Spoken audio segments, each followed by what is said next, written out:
What's going on, everybody? So, we got another MrBallen videos, and it says found footage, mortality mystery finally explained. So I think this is like a medical uh mysteries. So we're gonna check this out and see what it's about. It's a little bit of a long one, so that without further ado, I love you guys. Let's check it out. Today's video is about a medical mystery that ultimately gets solved when somebody uncovers some very unsettling security footage that we will play at the end of this video. But before we get into that story, if you're a fan of the strange, dark, and mysterious delivered in story format, then you've come to the right place because that's all we do and we upload once a week. So if that's of interest to you, please invite the like button to come over to your nice, calm backyard barbecue, but be sure to replace their hot dog with a lit stick of dynamite. Also, please subscribe to our channel and turn on all notifications so you don't miss any of our weekly uploads. Okay, let's get into today's story.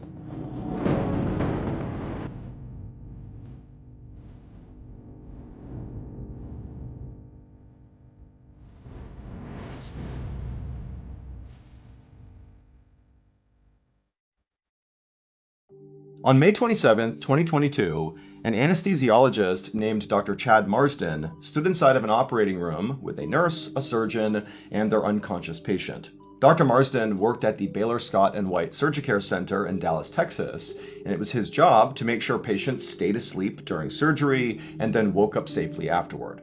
That day, Dr. Marsden and his colleagues were wrapping up a routine liposuction procedure on a middle-aged woman. The surgeon had just finished stitching up the woman's incisions, and so Dr. Marsden, following protocol, began taking her slowly off of anesthesia to wake her back up again. And so Dr. Marsden turned off the anesthesia machine, which is this big rectangular device that takes the liquid anesthesia drugs and converts it into a vapor so it can be breathed in. And then Dr. Marsden removed the breathing mask from the woman's face. Then he changed her IV from an anesthetic drug mixture to regular saline. And so now that these drugs were not being pumped into her system, she would wake up over the next half hour or so. After that, Dr. Marsden and the nurse and the surgeon took their patient on the stretcher and they pushed her out of the OR into the hallway and began making their way down towards the recovery room. But as they were walking down this hallway, they bumped into more of their colleagues, another nurse and another anesthesiologist, and the hallway was tight enough that Dr. Marsden had to step aside to let these two pass. And then after they did, and they sort of waved at their colleagues, Marsden, the nurse, and the surgeon continued walking. And as they did, Marsden happened to look down at their patient, and immediately he knew something was wrong. This woman's skin had turned completely gray. Dr. Marsden was totally caught off guard by this. He looked at her vital sign monitor and saw that her blood pressure, which just moments ago had been normal, was now dangerously high. And then as he's staring at her monitor, her blood pressure plummeted. And then also her oxygen levels fell, and then she began foaming at the mouth. It was clear this woman was going into cardiac arrest, which meant if they didn't act quickly, her heart was going to stop. Now, Dr. Marsden, again, is sort of in shock at how quickly this is happening, but he just jumped into protocol. He began giving the woman chest compressions to make sure blood was flowing to her heart. Meanwhile, the surgeon administered oxygen and blood pressure medication, and the nurse called for an ambulance. The reason she had to call for an ambulance is because the Surgicare Center was not equipped to handle medical emergencies. It was only for scheduled surgeries. And so if there was a medical emergency, all they could do was just stabilize the patient until paramedics arrived. And that's exactly what Dr. Marsden, the nurse, and the surgeon did. They got this woman stable, and then just a minute later, two paramedics came running down the hallway. They took possession of the patient, they put her onto their stretcher, out the door they went, they put her in the back of the ambulance, and they sped off to the local hospital. As Dr. Marsden watched the ambulance disappear down the road, he knew his patient was now in good hands, but he was still very shaken by the whole experience. Because this type of emergency, somebody going into unexplained sudden cardiac arrest following a totally routine surgery, was extremely rare. Meaning, for this to happen even just once over the course of somebody's medical career, to have witnessed something like that, was very rare. But for Dr. Marsden, this was not the first time he had seen this. In fact, literally the day before, a different patient at the Surgicare Center had also gone into sudden, unexplained cardiac arrest following their routine procedure. So, as Dr. Marsden went back Why inside would and that began happen? heading upstairs to the hospital administrator's office to tell them about this latest emergency, he kept thinking to himself how crazy it was that he had just witnessed these two unexplained sudden cardiac arrests basically back to back. But Dr. Marsden just thought to himself, hopefully this is just a really bad coincidence. The Surgicare Center's administrator was a woman named Ashley Real Burks, photo of Ashley and when she Burks. heard about this second unexplained cardiac arrest, she knew she had to call a staff meeting. And so that evening, she, along with Dr. Marsden and over 24 other medical staff, doctors, nurses, other anesthesiologists, they met in this conference room in the back of the building. And once everybody was assembled, Ashley began by updating everyone on the two patients who had been rushed off to the hospital for their cardiac emergencies, and she said they had stabilized and they'd be okay. But Ashley then said what everybody in the room was thinking, which is sudden unexplained cardiac arrest is so rare, we can't just treat these things like coincidence. Like something specifically must have caused these incidents, and we need to figure out what that thing was. Now, it was possible that the cause or causes behind these incidents were quite simple. Ashley said to the group, the first thing she did was she looked at the two patients' files to see if they had specific drug allergies or medical risk factors that might have been overlooked by staff. But when she looked at their files, neither patient had those risk factors or allergies, so that couldn't have been it. Ashley said she also looked for just a common thread between these two incidents. Like, were the patients doing something similar? Were they in for similar reasons? Were they in the same room? But no, they were in different operating rooms, going through different procedures with different medical teams. And so there was no obvious common thread between the two incidents. So Ashley said to the group that the only reasonable explanation that she could think of, at least at this point, was that perhaps the equipment in the Surgicare Center had malfunctioned. And so what she was going to do, out of an abundance of caution, was just begin testing all of the equipment in the building. And so Ashley told the group that in the meantime, while she was doing that, the rest of the staff should be extra attentive to their patients and also be on the lookout for potential problems with hospital equipment. Ashley watched the medical staff all nod their heads in agreement and begin sort of talking to each other, and then she thanked them all for being there and told them they could leave. 3 weeks later, on the afternoon of June 22nd, Ashley stood outside the OR in the hallway looking through a cabinet that contained surgical drugs. Ashley was still trying to find a connection between those two sudden cardiac arrests. She'd already checked all the Surgicare Center's equipment, from the anesthesia machines to the vital sign monitors to the breathing tubes, and everything was in perfect working condition. And so now, checking these drugs inside of this cabinet was sort of like her last resort. She'd printed out a list of recent drug recalls and was now comparing that list against all of the drugs inside of this cabinet. And so one by one, she was reading a drug and checking the date on it and comparing it with her list to make sure, they were not carrying recalled drugs still. But after going through dozens and dozens of bottles, there was nothing in their cabinet that was on the recall list. So Ashley still just did not have an answer for why those two cardiac emergencies had happened. However, since that staff meeting 3 weeks earlier, the Surgicare Center had not had another cardiac emergency. And so Ashley was thinking to herself, maybe, despite not knowing how this happened, these troubles are in the past. Ashley shut the drug cabinet and walked down the hallway towards the break room to grab her lunch. But the moment she walked inside, she saw a group of her colleagues sitting around a table looking very upset. In fact, some people were visibly crying. And so Ashley walked up to them and said, "Hey, what's going on?"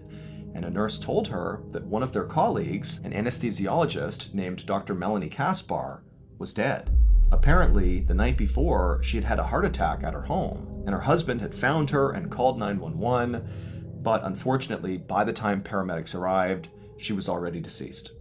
Ashley was shocked. She knew Dr. Kaspar, and she knew she was in great shape. She was only in her mid-50s. I mean, she did not seem like someone who might just randomly have a heart attack.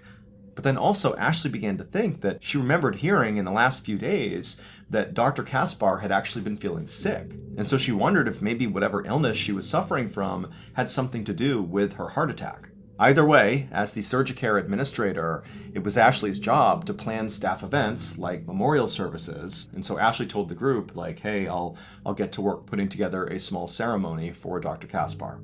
5 days later, on June 27th, Ashley was sitting in front of her office computer ordering supplies for Dr. Kaspar's memorial when suddenly she heard these loud, fast footsteps out in the hall as if somebody was sprinting towards her office. And then a moment later, Ashley saw her door burst open and the anesthesiologist, Dr. Chad Marsden, was standing there, and he looked absolutely horrified, and he just said to her, "It's happening again." Ashley's stomach dropped, and she jumped up and sprinted after Dr. Marsden, and they made their way to the hallway outside of the OR. And when they got there, Ashley immediately heard the sound of that long single beep of somebody's heart monitor flatlining, and she looked over and she saw one of the doors to an operating room was open, and inside she saw a surgeon performing chest compressions on an elderly patient. And even from out in the hall, Ashley could tell this man was unconscious, his skin was gray, and he was foaming at the mouth. It was exactly like the other cardiac emergencies that had happened before. Except this time was worse, because that beep, that flatlining beep, meant that this man's heart had actually stopped. And so Ashley just stood there in horror, watching the surgeon perform these chest compressions, knowing that if that didn't work, if they couldn't get this man's heart started again, he was about to die. Just then, Ashley heard the sound of the doors leading into the OR hallway open, and these two paramedics came rushing inside, and right as they passed her and got to the doorway leading into where this man was basically dying, Ashley heard the sound of the flatline beep turn into regular beeping, which meant the surgeon who was doing chest compressions had managed to restart this man's heart. And so Ashley was relieved, but by no means thought they're out of the woods yet. I mean, this man clearly is going through a medical emergency here. But the paramedics got the man off the OR table, they put him on a stretcher, and they wheeled him away. And so once they were gone, Ashley, Dr. Marsden, and the surgeon who had been doing the chest compressions, they all just looked at each other like, what is going on here? Clearly, there is something causing all these sudden cardiac arrests, but still nobody knew what it was. Ashley just stood there for a moment, feeling absolutely sick to her stomach. If it wasn't the drugs, and if it wasn't the medical equipment that caused these sudden cardiac arrests, then what was it?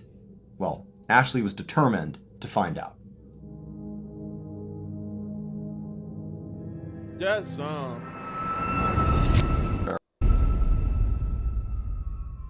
Over the next 2 months, Ashley interviewed and observed every single employee of the Surge Care Center to make sure they really were following their protocol absolutely to a T. And one after another, through her research, she discovered that they all were. They were doing exactly what they were supposed to be doing. So the cardiac arrests could not be chalked up to faulty equipment, recalled drugs, or human error. And yet, the cardiac emergencies kept on happening at the Surgicare Center. There were 3 incidents in July and 4 more incidents in the first 3 weeks of August. And so in total, that made 10 patients at the Surgicare Center who had all gone into sudden unexplained cardiac arrest. Now, none of them had died, but Ashley knew a few of them had been left with permanent heart damage. People were getting seriously injured on her watch. And she felt like, she can't figure out what's going on here. And so it's just a matter of time until somebody does die from one of these cardiac emergencies. And so she was feeling completely overwhelmed and stressed out and desperate. Until August 24th, when 2 things happened in quick succession. First, in the morning of August 24th, Ashley received a phone call from an officer at the Dallas Police Department. And they told her that the autopsy had been completed on Dr. Melanie Kaspar, the anesthesiologist who had died back in June from a heart attack at her home. And this police officer thought that Ashley really needed to know that her heart attack had not been natural. It was actually caused by an overdose of a drug called bupivacaine. So Ashley knew what bupivacaine was. It was a drug that was basically only used in surgical anesthesia. But Ashley had never heard of anybody abusing this drug or overdosing on it, because bupivacaine does not make you high like morphine or fentanyl does. It's closer to Novocaine. It's like a numbing agent. And so Ashley told the officer how weird it was, the idea that she had died of an overdose of bupivacaine of all drugs. And the officer agreed with her. But regardless, he thought Ashley should know because he thought it was possible that Dr. Kaspar had gotten the bupivacaine from the Surgicare Center. And so feeling totally confused, Ashley thanked the officer for telling her, then they hung up, and then Ashley walked to the OR hallway to check the drug cabinet where drugs like bupivacaine were stored. But as soon as she entered that hallway, the second thing happened that day. Ashley heard chaos break out inside of an operating room where she knew an 18-year-old boy was undergoing what should have been a routine sinus surgery. And so she watched helplessly as the doors flung open and a nurse came running out into the hall to call an ambulance. And then inside the room, Ashley saw an anesthesiologist performing chest compressions on this boy, and another doctor was administering oxygen and blood pressure medication. It was the same nightmare playing out now for an 11th time. But this time, after the EMTs wheeled this boy away to be driven off to the local hospital, Ashley was so desperate to figure out what was going on here that she just couldn't wait. And so she rounded up a couple of hospital staffers that were nearby, and they went into that operating room, and they checked the medical equipment, they checked the drugs that had been used, they searched the floor for anything that might have had something to do with this. I mean, they even searched the trash can. And in the trash, Ashley found something that the second she saw it, it made her blood run cold. She couldn't believe somebody would do something this awful, or why they would do this. And so she took the thing she found in the trash and she ran out of the operating room and upstairs to call the police. Minutes later, 2 police officers arrived at the Surgicare Center and they saw what Ashley had found in the trash. And when they looked at it, they knew they had a very serious situation on their hands. And so right away, they roped off the operating room where this 18-year-old boy had been, and they began looking for evidence inside of there. And then also, they began reviewing the security camera footage from the OR hallway. And as they reviewed this footage, they would find something truly chilling going on in that hallway that totally explained all of the sudden cardiac arrests that had been happening inside the Surgicare Center. This is what they saw on the clearest piece of footage, which was shot 5 days earlier on August 19th. A hospital employee is seen walking down the OR hallway carrying a stack of papers under his arm. He walks past a couple of his colleagues and he arrives in front of this big metallic device that sort of looks like a refrigerator, and he opens it up and he reaches inside and he pulls out a saline IV bag. Now, when he does this, nobody else in the hallway bats an eye because this is a totally normal thing to do. That metal device was a warming machine where saline IV bags were stored to be used during or after surgeries. At any given point, this warmer would contain a few dozen IV bags, and whenever it got low, certain staff members would restock it. But the police watched this footage over and over again, and they saw this employee who walks up to the warmer was not just carrying a stack of papers. He was also hiding something within those papers, his own saline IV bag. And so before this man takes out an IV bag from the warmer, he takes this hidden one and places it in the warmer as well. So he's basically swapped one for one. And this was absolutely bizarre because it was not his job to be restocking the warmer. He shouldn't have been putting anything inside of the warmer. And so about 30 minutes after this employee has placed his own IV bag inside of the warmer, a nurse comes out of the OR, walks down the hallway, opens up the warmer, takes one of the warmed up IV bags, carries it down the hall, goes back into the OR, and minutes later, her patient goes into cardiac arrest. It would turn out that nurse had inadvertently grabbed the saline bag that the male employee had secretly placed just minutes before.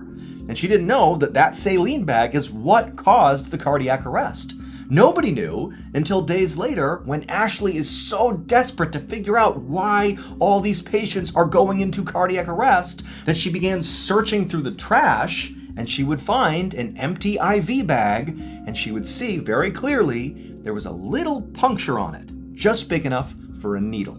And so after seeing this security footage, the police analyzed that empty IV bag that Ashley had found in the trash with the puncture on it to see exactly what was in that IV that went into the 18-year-old who also went into cardiac arrest. And inside, they found a combination of 3 drugs that when combined are like a biological bomb that will send somebody into cardiac arrest within minutes. They were lidocaine, which is an anesthetic, epinephrine, which is basically pure adrenaline, and crucially, the 3rd drug found was bupivacaine, the anesthetic that Dr. Melanie Kaspar had overdosed on, which caused her to die of a heart attack. And this discovery meant that Dr. Kaspar's death was almost certainly connected to these poisoned IV bags. In the few days before Dr. Kaspar's death, she had been feeling sick and dehydrated. And on the day of her death, she was feeling so unwell at work that, unbeknownst to any of her colleagues, She had taken a saline IV bag from that warmer and brought it home with her to rehydrate herself. But unfortunately, the one that she grabbed was one of the poisoned ones. When paramedics arrived at Dr. Kaspar's home, they found her still with the IV needle in her arm. But at the time, nobody connected her death with all of the cardiac emergencies at the Surgicare Center. Well, nobody except for the employee who was actually poisoning the IV bags. That employee was an anesthesiologist, but it was not Dr. Chad Marsden. It was the person that Dr. Marsden had to get out of the way for in the hallway that first time his patient had gone into cardiac arrest. The man who was doing the tampering was Dr. Reynaldo Ortiz. He was 58 years old, and he had only worked at the Surgicare Center for about a year. And he had flown mostly under the radar there until May 19th of 2022, which was about a week before the sudden, unexplained cardiac arrests had begun at the Surgicare Center. On that day, on May 19th, Dr. Ortiz had allowed one of his patients to stop breathing, nearly killing the patient. And so as a result of that incident, Dr. Ortiz had been placed under internal investigation by the Surgicare Center, and he was facing the possibility of losing his medical license because of negligence. So to try to avoid losing his medical license, Dr. Ortiz decided he would just try to make all the other doctors look negligent too, taking the attention off of himself. And so he began sabotaging his colleagues' surgeries by injecting those drugs into their patients' IV bags, knowing it would cause cardiac arrest. Now, none of the patients who went into cardiac arrest at the Surgicare Center died. However, Dr. Kaspar, who took that tampered IV bag home with her, did die. And so ultimately, Dr. Ortiz was responsible for her death. In April of 2024, Dr. Ortiz was found guilty on multiple charges, and he is currently facing a sentence of up to 190 years in prison. Damn. They want him not to ever be able to go to jail. If you don't know this, That's crazy. So he did this all because he didn't want to lose his medical license. So he said because he allowed his patient to stop breathing, they was putting him under investigation to lose his medical license. So he was like, well, to take the heat off of me, I'm gonna make everybody look like me, so that the heat would be off of me. So he sabotaged everybody's surgery, but it resulted in the death of one person. That's crazy, man. Wow.